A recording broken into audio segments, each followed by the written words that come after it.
And we are live now. Good morning, and welcome to the MEL lecture series. I'm Bob Herzig, coordinator, and this is our 10th talk this season. And so far, we have covered such varied topics as the flavorful and fearful habanero pepper, to Michael Tolleson Robles, the autistic savant painter, to Lázaro Cárdenas, the Mexican president who brought the commune land ownership system to Mexico. And the wonderful thing this year is that you can enjoy all these talks from the comfort of your home anytime, because they're all recorded. Just Google Merida English Library or Merida English Library Facebook to get the links. And again, many thanks to Aranza Reynoso, our MEL administrator, and Paula Sanchez, her assistant, for making this possible. And so while the library is not physically open to visitors, you can still use our online catalog and curbside pickup to borrow books. Again, just go to our website to learn how. To keep up our building and book collection and continue some virtual programs, MEL counts on your generous support. And this season, we are raising funds through our MEL Community Cookbook, right here. It's a collection of over 150 recipes from our supporters. And you can find things such as Mom's Out of Sight chocolate cake, to medieval Lorraine cheese pie, to Mrs. Prestigiacomo's bolognese sauce. The price of the book is 500 pesos. It can be bought online with PayPal or credit card, as well as at the library, Between the Lines bookstore, and the Slow Food Market on Colón. And as we get more sites, they'll be announced on our Facebook page. And now to introduce our speaker. Dr. Marina Aguirre is an archaeologist and ethnohistorian who holds a PhD in history. For the past 10 years, Marina has been leading cultural trips throughout Mexico and helping us at the library with talks. Earlier this season, she spoke on the colorful Tehuana dress.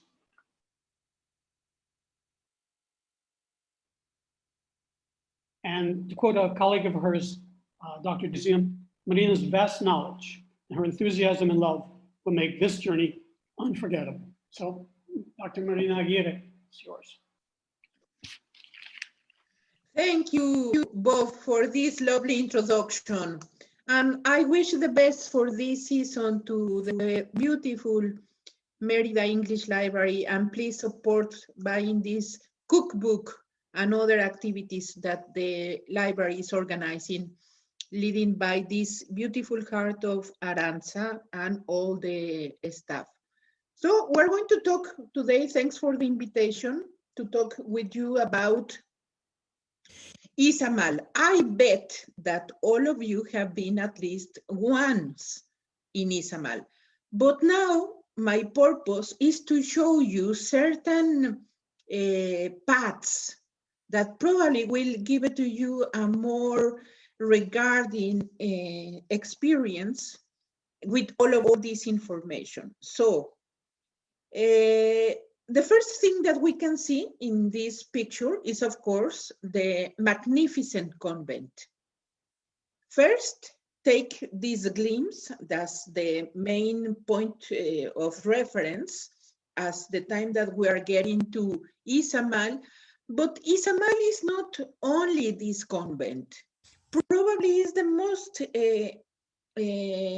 dramatic thing in our spectacular vision of Izamal, but it's much more. So let's find what we can learn about this colorful city. Are you ready? Are you ready? Okay. Yay. Okay. Izamal, normally we understand this city as the city of the three cultures. Why? Because we have the knowledge that it was already a Mayan settled, and then we have the Spanish influence and the mestizo, that is the mix of these two other cultures. So it's the city of the three cultures. Well, as you know, it's not very far from Merida, only for probably 50 minutes to get there. So if you are already in Merida, let's take the time to visit Izamal, or if you are planning to come soon, for sure this must be a very important stop in your journey. So we talk about this Franciscan convent of enormous dimension, but first we need to know what happened before, because even though when the Spanish came, and especially this order, the Franciscans, had the vision to build this enormous convent, Izamal was already a very important city and place of reference. Let's start with the name, Izamal's. Izamal's name refers to Sabna. Sabna, who was a priest who was elevated to deity status by the Mayan worldview. Here, probably there is a confusion because we have the Sabna as the priest and also Sabna as the divinity. It's probably a similar situation that we have with other important figures in the pre-Hispanic Mexico. For example, Quetzalcoatl. We have Quetzalcoatl, the priest, Quetzalcoatl, the divinity, and Quetzalcoatl, the myth. So probably Sabna has exactly the same situation. We have for one side the priest, for the other side the divinity, but the important part is that it was in the Mayan cosmovision one of the most important divinities. So this city was built in honor to this main divinity. We can find Sabna in the pottery. You can, here we have two images. In the left side, we have with the red color, Sabna. And in the other pottery, we have three main elements. In the middle is Sabna. So Sabna was the most important divinity for the Mayan cosmovision. Indeed, this name is related in all other archaeological sites. If you go to Chichen Itza, you are going to have reference to Sabna. Also in Uxmal, Mayapan, because as I said, he was the most important divinity. Also, it was a priest. Two separate things with the same name and probably similar characteristics. He is related with the calendar, with the astronomy, and with the writing system. So he was a protector of many other different things, and he was the main reference for all these elements, the writing, the astronomy, the architecture too. So it's a very important divinity. So Izamal has the reference in order to that divinity. So I am going to go back because the very first impression that we have about Izamal is a convent. But if I am saying that Izamal is the city of the three cultures that we can relate it with the Mayan since pre-Hispanic times, so I would like to ask you, where is the archaeology? In the first site, it's impossible to recognize the archaeology.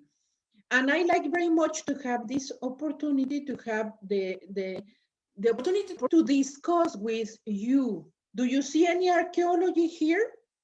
No, we have only the convent. But if I tell you that in Izamal there are at least 11 archaeological sites in a very located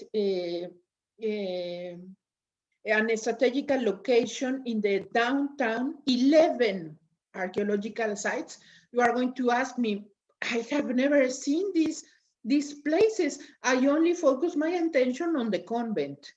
So please raise your hand if you have ever seen these buildings that are making reference to the archaeological part of Izamal. Have you ever seen that? The archaeology, the archaeological buildings? Only you, Bob? Okay, how many buildings have you been visited in Izamal? How many? 1, 2, 3? Probably only one, but there are 11. 11. So what does it mean that the city was built in the middle of or using the same material than the pre-Hispanic city? So we have a colonial city, but in the basement or using some of the material that was since pre-Hispanic times. What does it mean that in the Mayan times? Here we have the most important structure, that is Kinichkakmo, but also we have Itzamatul, Humpiktok, and 11 more. So that's why it's very important for me to let you know that don't be distracted only with the convent. The convent is magnificent, but it's only a very small part of the beauty and the history of Izamal. So here we have more or less the vision of this structure, and we can say, well, medium size, not much to see, and it's very important to let you know about the chronology of Izamal that goes back in the pre-Hispanic period. For the archaeologists, we divide the time in archaeology in 3 important stages. The pre-classic, that is the earliest one, the classic, and the post-classic. In a moment, I am going to tell you a little bit more, but this means that the pre-classic is the oldest period. So that means at least 2,000 years ago, these buildings were done. So first idea, we need to consider the important number of structures that were built in a limited space. And it is possible to appreciate the importance of Izamal and its legacy both before and after the Hispanic times. This is a very important reference, not only to see what happened during the Spanish influence, besides see what happened before and now, after. So we need to see these 3 moments, 3 important moments, before, during, and after. So this is Kinichkakmo. Please take the consideration of the size, the structure. Indeed, is probably not many interesting or architectural characteristics, but let's see the next photograph. Look, this is the same structure, and now you can have a panoramic vision of the most important building, talking about archaeology, in Izamal. Look, the tiny houses, some streets, but for sure, we don't have in this photograph the perception or the perspective of the enormous convent. Please consider the size in comparison with the rest of the city. It's enormous. So now imagine, this is a very important reference, that the convent was built in a very similar structure. So that's why you have the quadrangular shape, but also a similar elevation. What happened is when the Spanish came, they used the basement. Of course, at that moment, the pyramid was perfect, no? Well, I mean, that was in the original position. So they took the material, they destroyed partially or completely the pyramid, and they built the convent with the same material. So I am giving to you this reference only as a way to compare sizes and quantity of material. So the architecture is telling to us the importance of Izamal. Only imagine how many Mayans were necessary to work for months, for years to build these enormous constructions since the pre-classic. So that means at least 2,000 years of history. So now keep going with the vision of this panoramic photograph that is telling to us the size and the enormous effort behind the construction of Izamal. So let's keep the eye on that. Now we have the convent. Okay. This is that it has many other interesting characteristics. First, we have the atrium. The atrium, that is the preparation to get into the main church and the convent. No, in all the Catholic churches, we are going to have this welcome. Well, I prepared many photographs in order to show you certain sequence. The importance here is to follow me with the idea about to connect the pre-Hispanic past of Izamal with the Spanish intervention. And we are using the architecture to follow this line. So let's go back in the chronology. Izamal had a constant occupation from 750 before Christ until 550. This is an enormous time, even more than Chichen Itza, for example. But pay attention about the continuity. The continuity is very important. So it's telling to us the importance, the size of the population, the area of influence, the influence. So here, for me, the most important part is to recognize the references in terms of the ideological and the religious importance. So we have the main divinity, Satna.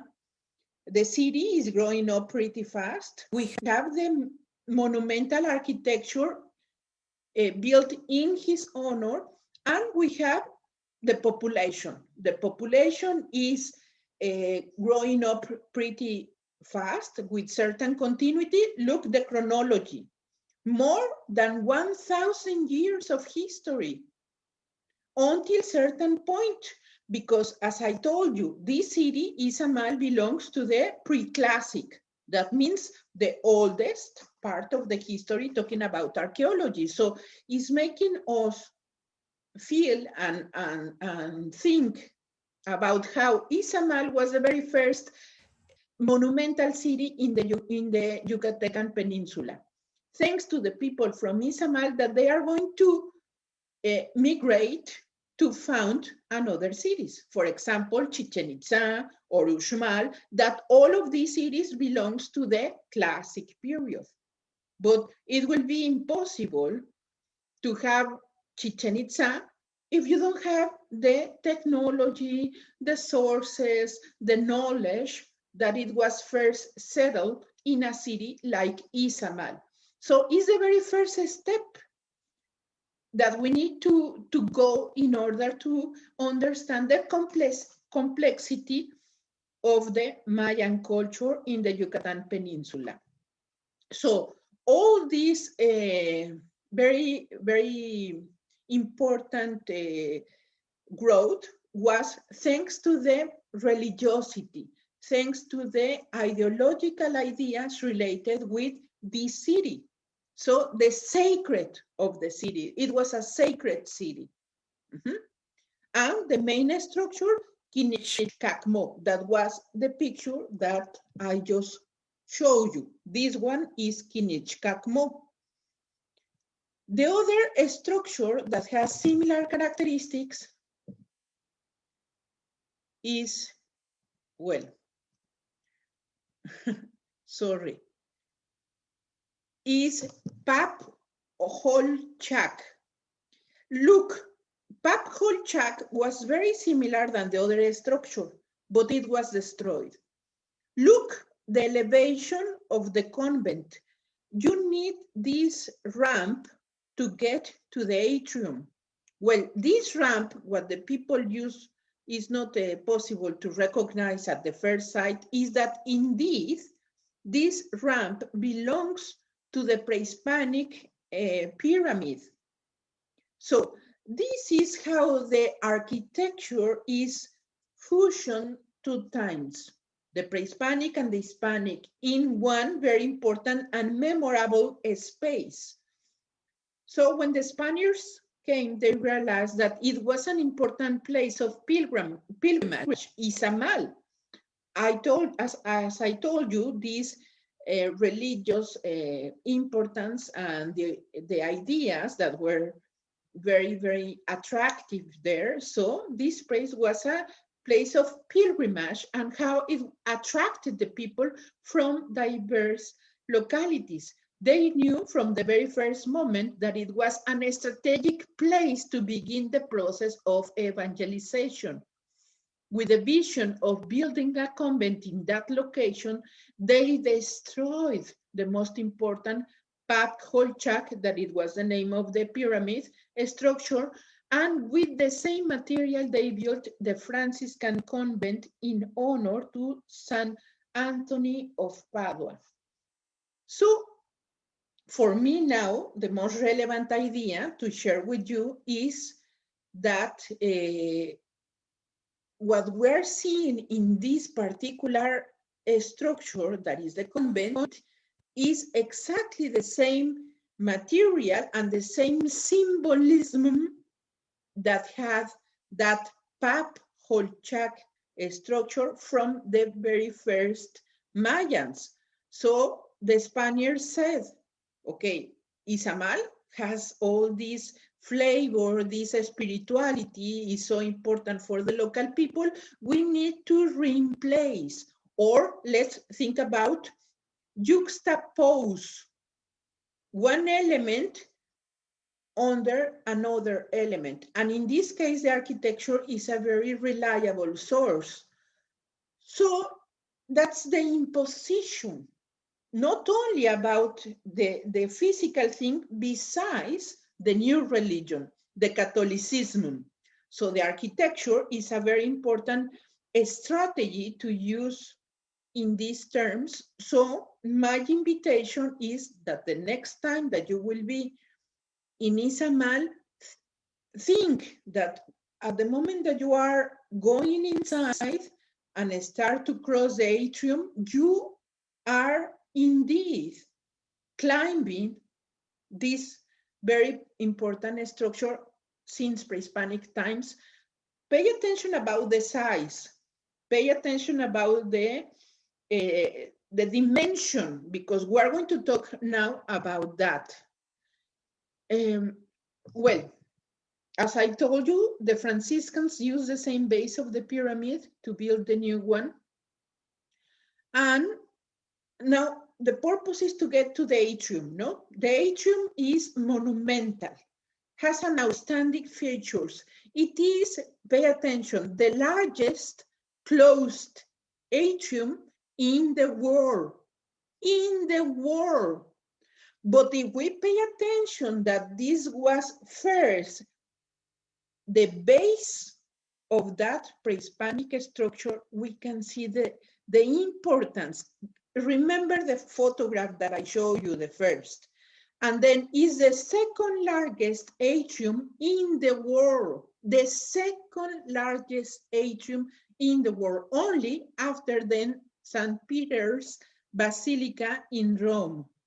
The material used for its construction was taken from an ancient pre-Hispanic basement structure. As I told you, this building was already important as a sanctuary. This is the important part, how they use all the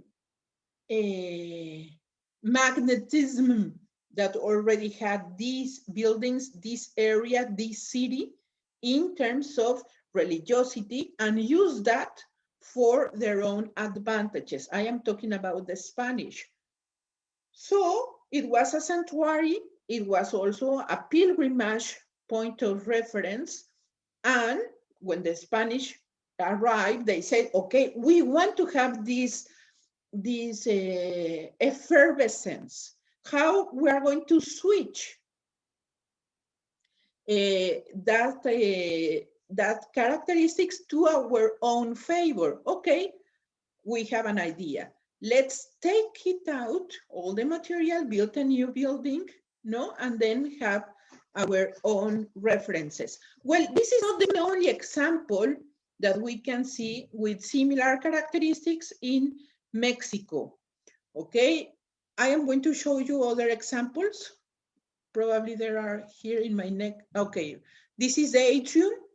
Remember, that is the largest atrium with these close characteristics, but the second one in dimension only after the one who is in Rome. Okay. Other examples that we have, how the Spaniards and different orders took pre-Hispanic places and then built on the top or with the same material Catholic churches in order to juxtapose architecture and also the new religion. We have it here in Cholula, Puebla. Well, this is not a hill, this is not a mountain, this is indeed a pre-Hispanic structure, but it's covered with grass and these trees. You can see on part of the characteristics of the architecture, and on the top, this church. As I told you, this is not the only examples. I am going to give you another 3 more. This is in Civilchaltún. This is, well, you know, very close from here from Merida. And we have an open chapel in the same archaeological site. Have you ever seen a chapel in an archaeological site? It seems that is totally impossible. And it happened the same. They use the same material to build the Catholic Church. The difference here is that we don't have the imposition. It's the same level or that was built in the same frame of reference. And they don't have the idea of impose with the architecture and keep behind the ancient religion or the ancient building. This is another example in Mitla. This was with the Dominicans. We have the archaeological site, and with the same material, with the same materials of construction, they built the Catholic Church. We have here the domes, the bell, and well, if you have ever been in Oaxaca, you must recognize that at the entrance of the archaeological site, first is the church, the Catholic Church. Okay, and I have, I think so, another example. Well, yes, of course, Izamal. Why Izamal in this, with these characteristics that I have been telling to you, the architecture, the space, the juxtaposition of elements, and so on, it's so relevant. Another time for me is the dimension. If we have this monumental atrium, this monumental convent, we need to appreciate that all of these were built because it was a monumental pyramid. And this monumental pyramid was so relevant for the Mayans at that time. So it is important to see that is a sacred space since many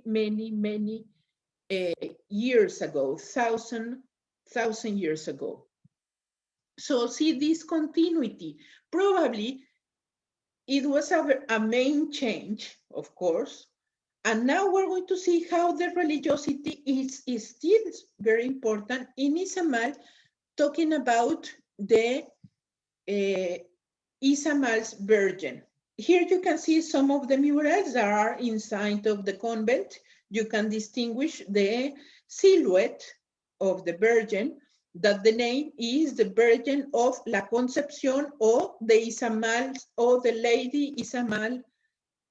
How do you say Lady Izamal? Our Lady of Izamal. That the main fiesta is in December 8th. In Mexico, we celebrate and we have this very important festival because we honor the Virgin of La Concepción. That is the same advocation of the Izamal Virgin. Here we have the Franciscans.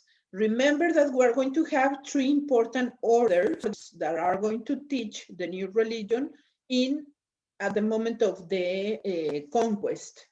The Dominicans, the Franciscans, and the Augustinians. According with the geographical area, they are going to have different characteristics. In the case of Yucatan, the Franciscans were those who established this new order. So if you go to Izamal, pay attention about the murals, and you are going to be able to reconsider all these images and this influence. So this is taking us directly to the most important Marian devotion that was established in Izamal related with the Virgin of the Conception. As I told you, the main festival is on December 8th. So if you are in town in Merida by then, December, I really recommend to you to take the opportunity to go to Izamal and see how is the devotion, this pilgrimage, and how Izamal is still a very important place of reference for all the people of the Yucatan and surrounding areas. So one of the characteristics of the Virgin, instead, she is considered a very miraculous image because when she is so generous and in many different senses, the local people has been very devout, and they show this love because of a dressing room. I bet that if you have ever been in Izamal, you saw the wardrobe of the Virgin. That is a very special place in the convent, and it's reserved for also for making prayers, and it's, as I told you, a very miraculous image. We're going to see multicolored rainbows known as milagritos. And I need to tell you that the last time that I went to Izamal, it was in March 31st, I believe. That was already the pandemic started. And I saw plenty of ribbons, and I had the opportunity to read, please finish this pandemic, something already related with the pandemic. So that was really, for me, a very important issue, because probably for us, we can study these very important images for the Catholicism, but it's difficult sometimes to see the deeper connection with the population and how they open their hearts, they open their minds to show their weakness, and how important it is to have the approach with the Virgin of Izamal. The fervor, the love, the devotion to the Virgin is absolutely unbelievable. Believe me, you need to see that in order to have this approach and this understanding about the importance of Izamal in terms of popular religiosity. Okay, here we have the Virgin in two moments, when he's inside the church in our left hand, and during the pilgrimage. Remember that she is wearing, and she has her own wardrobe, and there is a special title for the locals who are doing the dresses with the veils. And there is a very interesting museum related with the wardrobe of the Virgin, where, as I told you, there are special titles for the people who is sewing and doing all the artifacts that is wearing the Virgin during specific festivals. And it's very interesting because if you visit Izamal, for example, at 6 o'clock, you are not going to see the Virgin looking to the church. It's going to turn around and look to the wardrobe. So you need to go up, and locally will be open, and you have the sympathy and the opportunity to pray almost face to face. This is a very interesting thing that is only happening in Izamal, that they change the position of the Virgin according with the time. And if there is an important mess, well, they have a special outfit, and according with the day of the time of the day, they move it, and they have the chance to have this very intimate approach to the Virgin. So let's see, this is the festival. You can see how everyone is participating, no, in this very important moment. And then we need to talk about another reference that is related with the religiosity in Izamal. During the conquest, it was a very important priest that was called Fray Diego de Landa. Probably you heard about him in other moments. In our left side, we have the recreation of Fernando Castro Pacheco here in Merida, where we can see Fray Diego de Landa and this fire, no? And then we have a photograph or a painting of him.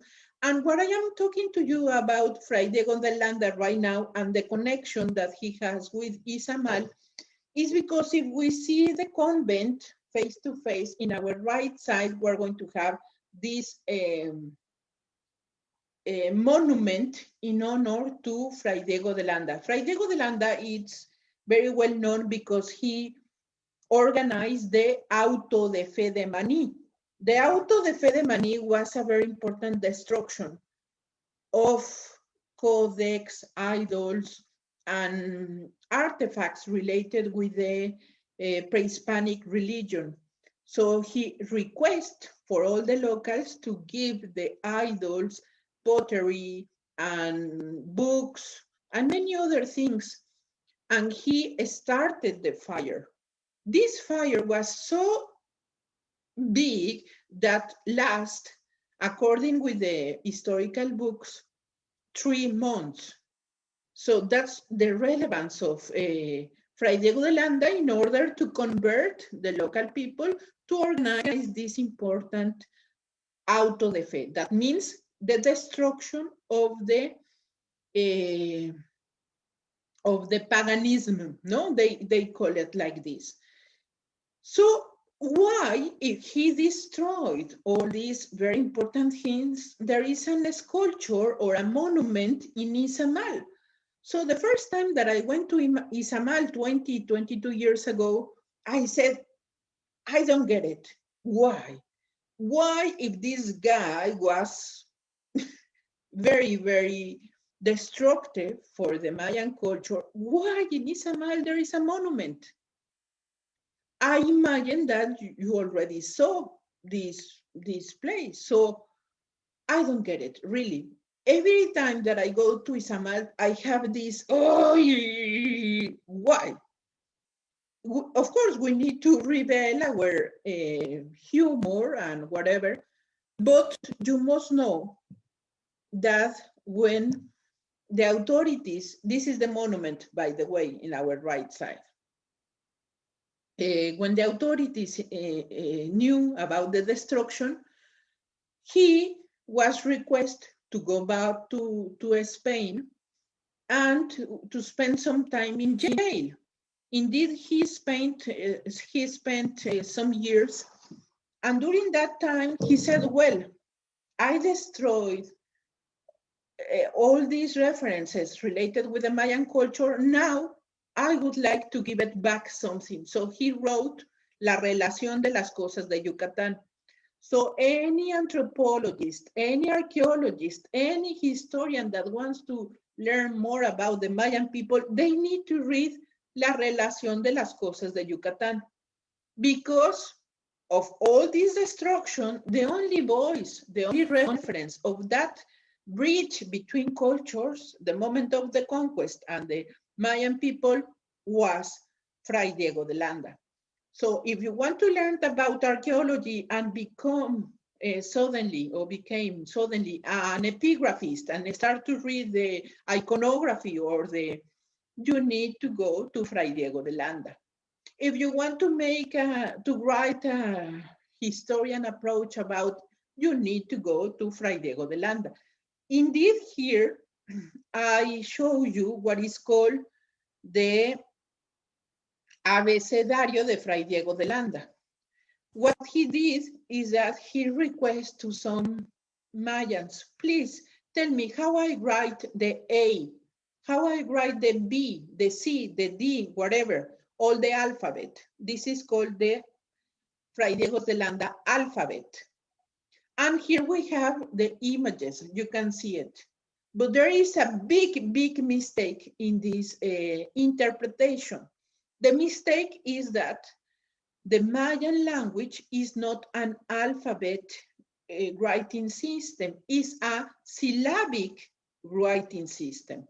So it was not possible to match the sounds with the images because these images are related with an alphabetic system. And the Mayan language, the way that is written, since pre-Hispanic times, is in a syllabic system. So thanks for one way to Fray Diego, but he didn't do a really good job. So that's the inconsistency of history, that for one side he was the destructor, but for others side, the scholars, the history thinks that Diego de Landa write in this book, he did a wonderful thing for the Mayan people. But it's up to us to continue with this speech or try to be more objective and think in a different way. So let's continue to see other interesting facts about Izamal. Knowing about the religiosity and the charismatic place, in 1993, Pope John Paul II planned a visit to Mexico. And he said, I need to find a place where I can have this dialogue with the indigenous people. So he did this research and he found that Izamal has the perfect characteristics to invite leaders from different parts to have this very important approach. So imagine to have this monumental atrium with thousands of religious leaders from all America. So indigenous people came from different areas: Quechua, Nahuatl, Aymara, Yanomami, Guajiro, Inuit, Apache, Inca. So it was unbelievable. He said, okay, Izamal has been suffering so much, these struggles, but still in 1993, Pope John Paul II said, this place is still a very magnetic place for pilgrimage, for this connection with the religiosity. So I believe that decision was a very important one. And that's why at the entrance of the church, we have this very emotive monument in honor to John Paul II. Imagine have more than 10,000 people in that atrium, no, and praying and singing. And the most important part was to see and to give it the voice to the indigenous people. I think so. John Paul II had this very important anthropological vision about the importance to respect the indigenous cultures. So that is very important. that, by the way, in the left picture, we can see Jean Paul II with the Virgin in one of these pilgrimage. And then in the other picture, we can see this, the monument in honor to Jean Paul II and the stained glass of the Virgin of Izamal in the convent. That is very important, these two visions, because Jean Paul II is still alive in many different ways in the Yucatan. And we need to make reference to this visit that took place in 1993. Okay. So Izamal, we have seen all these very Pinterest streets, the color, the arches, very beautiful in every corner, the monuments. At least we talk about two monuments, the one that is related with Fray Diego de Landa and the other to Jean Paul II. Some of the murals, of course, about the archaeology, but there is something that I would like to pay attention, that is about the community museum Izamal. There, I discovered for first time Ricardo López Méndez, who was a very important poet, and he was born in Izamal.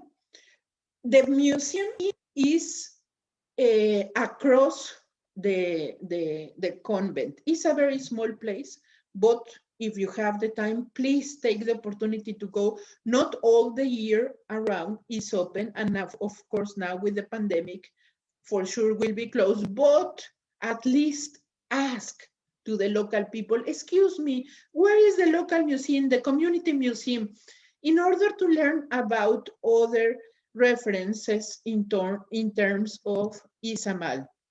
So I have these two other pictures about the charm of Izamal, and now I would like to share two verses of the most important poem of Ricardo López Menéndez. He wrote something that is called Mexico, I Believe in You. For sure, if you have been living in Mexico for at least 1 year, 2 years, probably you have ever heard México, creo en ti. So I believe this poem is truly a wonderful thing. And I have these two verses for all of you, and I hope you can enjoy it. Probably my English is not the best, but the important part is the sense that this poem that was done for Mexico was for a poet from Izamal, this charming yellow city. Mexico, I believe in you, because you write your name with an X that sometimes has of cross of a Calvary, because the brave eagle of your shield, he has fun playing, flying game with life and sometimes with death. Mexico, I believe in you, because you are the stop of my walk and the starting point of my impulse. My creed, patria, has to be yours as the voice that saves and like the anchor. Well, Izamal and Mexico has too much to offer. Probably this can give it to you certain inspiration to continue walking and discovering more and more about the charms of Mexico and Izamal. And thank you very much for the Merida English Library, Bob and Aranza, to giving me the opportunity to share these fantastic stories about Izamal with all of you. Now the time is open if someone would like to ask something.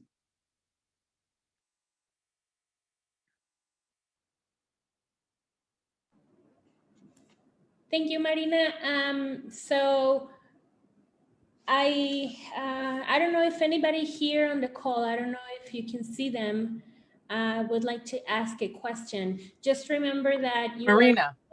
Oh, there you go. You talked about the number. Marina. So I don't know if anybody here on the call, I don't know if you can see them, would like to ask a question. Just remember that you Marina. Oh, there you go. Talked about the number. Oh, So I don't know if anybody here on the call. Yes, Aranza, there is someone who wants to ask. A question. Just remember that you Marina. Oh, there you go. Talked about the number. Oh, So I don't know if anybody here on the call. Yes, Aranza, there is. I think, Marian, you had a question? yeah, I did. Marina, you talked about the number of years that Izamal was pre-classic from 750 BC to 550 AD. And then we skipped to the Spanish period. So what happened between 550 AD and 15 whatever when the Spanish showed up? Yes, Marianne, thank you for coming. This is a very interesting question because, as I said, Izamal belongs to the pre-classic period.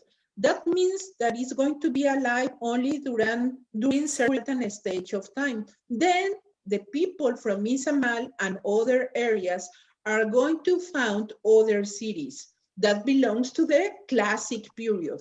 These other cities that are very emblematic for this period is, for example, Chichen Itza, Uxmal, and all the Puc area. All these places belongs to the classic period. So in terms of archaeology, in the Yucatan Peninsula, we have two main archaeological sites that belongs to the pre-classic. That is Sibil Chaltún and Izamal. So these are the oldest places. That doesn't mean that they are going to last until the time of the conquest. Of course, they are going to last, but not with the same intensity. The peak moment for Izamal was between 750 before Christ to 550 after Christ. Then the intensity and the life in Izamal is going to go down a little bit, but as I told you, it's coming a very important moment in the Yucatan Peninsula with cities like Cabal, Anas, Ayil, Xlapac, Oxquintoc, Uxmal, and so on. Of course, so when the Spanish it's continually been occupied. It's just the period until the Spanish came. I just wondered why the Spanish decided that it was a good place when it had obviously gone down in importance. The population found another places to have these new cities, but your question is relevant because the importance of Izamal is related with the religiosity and a place of pilgrimage. The buildings, remember the photographs, the monumental pyramids were already there, not with the same intensity, and the people and the living, it was not the same, but still a pilgrimage place. I see. Okay, that makes sense. Thank you. No, you are very welcome, and I am very happy to see you, Marianne. I had Okay, to have the California input. Yes, of course, of course. Okay, do you want to have the poem in Spanish? Yes, the poem is beautiful. I don't know if the translation had any sense, but I can tell you that if you hear this poem in Spanish, you are going to cry. Okay, give me 1 second. Probably can have another participation while I find the translation in Spanish. Aranza, can you take the word, please? Sure. Bob, you're gonna say something? Yeah, I had a question. Marina, among the other archaeological sites, you mentioned they just opened Chaltún Ha. What is that? It's another main pyramid in the same area of Izamal. Is as well like Kinichkakmo, it's another pyramid in the same city of Izamal. And it's open to the public right now. Only 2 or 3 years ago was fixed, and now visitors are available, are allowed to go. Okay, do you have another question? There is another question because now I am going to share with you the poem of México Creo en Ti in Spanish. Okay, are you ready? We are. Ok, México, creo en ti, como el vértice de un juramento. Tú hueles a tragedia, tierra mía, y sin embargo ríes demasiado. ¿Acaso porque sabes que la risa es la envoltura de un dolor callado? México, creo en ti, sin que te representen una forma, porque te llevo dentro, sin que sepa lo que tú eres en mí, pero presiento que mucho te pareces a mi alma, que sé que existe, pero no la veo. México, creo en ti, en el vuelo sutil de tus canciones que nacen porque sí, en la plegaria que yo aprendí para llamarle patria, algo que es mío en mí como tu sombra, que se tiende con vida sobre el mapa. México, creo en ti, en forma tal que tienes en mi amada la promesa y el beso que son míos, sin que sepa por qué se me entregaron. No sé si por ser bueno o por ser malo, o porque el perdón nazca el milagro. México, creo en ti. Sin preocuparme el oro de tu entraña, es bastante la vida de tu barro, que refresca lo claro de las aguas. En el jarro que llora por los poros, la opresión de la carne de tu raza. México, creo en ti, porque creyéndote me vuelves ansia y castidad y celo y esperanza. Si yo conozco el cielo, es por tu cielo. Si conozco el dolor, es por tus lágrimas, que están en mí aprendiendo a ser lloradas. México, creo en ti, en tus cosechas de milagrería, que solo son deseo en las palabras. Te contagias de auroras que le cantas y todo el bosque se vuelve carne y todo el hombre se te vuelve selva. México, creo en ti, porque escribes tu nombre con la X, que algo tiene de cruz y de calvario, porque el águila brava de tu escudo se divierte jugando a los volados con la vida y a veces con la muerte. México, creo en ti, como creo en los clavos que te sangran, en las espinas que hay en tu corona y en el mar que te aprieta la cintura, para que tomes en la forma humana hechura de sirena en las espumas. México, creo en ti, porque si no creyera que fueras mío, el propio corazón me lo gritara y te arrebataría con los brazos a todo intento de volverte ajeno, sintiendo que a mí mismo me salvaba. México, creo en ti, porque eres el alto de mi marcha y el punto de partida de mi impulso. Mi credo, patria, tiene que ser tuyo, como la voz que salva y como el ancla. Thank you, Marina. That was lovely. I loved it. And you're right. It kind of like makes me shed a tear. It's very, very, it's a very beautiful poem. You are very welcome. Yes. Well, anyone else would like to ask or to request something? Thank you, Marina. That was wonderful. Thank you, Judy. You think? It's nice.